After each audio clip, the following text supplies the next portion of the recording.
தேவனே நான் ஓமதண்டையில் இன்னும் நெருங்கி சேர்வதே என் ஆவல் பூமியில். அப்போஸ்தலர் 20ஆம் அதிகாரம் 24வது வசனம்.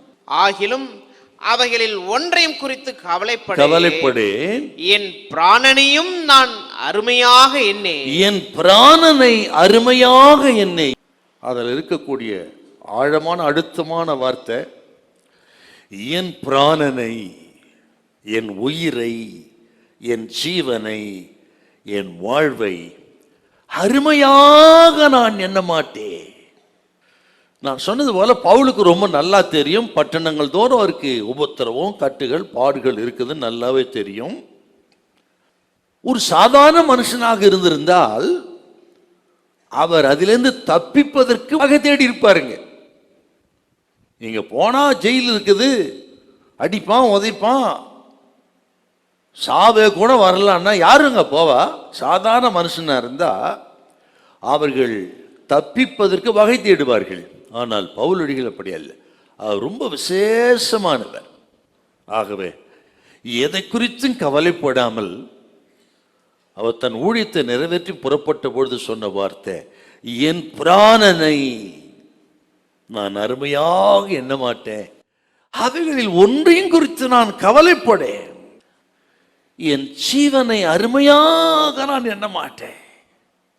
இந்த பாடத்தை அவர் எங்கெங்க படிச்சார்? அவர் என்ன நடந்தாலும் சரி, எது நடந்தாலும் சரி, என் உயிரை நான் பொருட்படுத்த மாட்டேன், அது போனான்னா வந்தான்ன, அதை நான் ஒன்றும் பெருசா நினைக்க மாட்டேன் என்று இந்த பாடத்தை எங்கோ ஒரு இடத்துல படிச்சிருக்கணும். எங்கே படித்தார் என்றால், தன்னை ரட்சித்த, தன்னை ஆட்கொண்ட தன் எஜமான் இயேசுவிடத்திலே படித்த பாடம் இது. அப்படி ஆண்டவர் இயேசு என்ன சொன்னார்?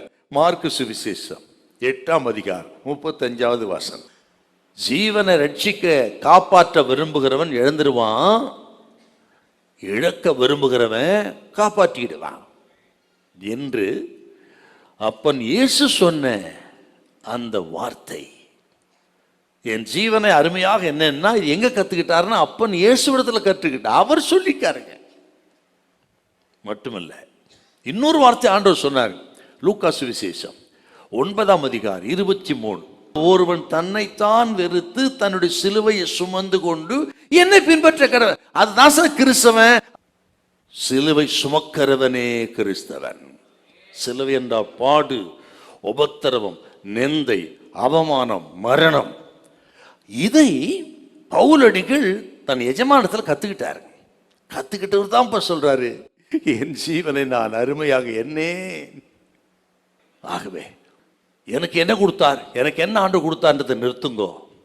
இனி நான் என்ன ஆண்டுக்கு கொடுக்க போகிறேன்னு தீர்மானம் பண்ணுங்க. உங்களுக்கு கொடுத்த ஊழியத்தை செய்யுங்கள். பிராணனை அருமையை எண்ணாமல் நம்ம ஓட்டத்தை ஜெயமாய் ஓடி முடிக்க கர்த்தர் உதவி செய்வார். ஹல்லேலூயா, ஹல்லேலூயா.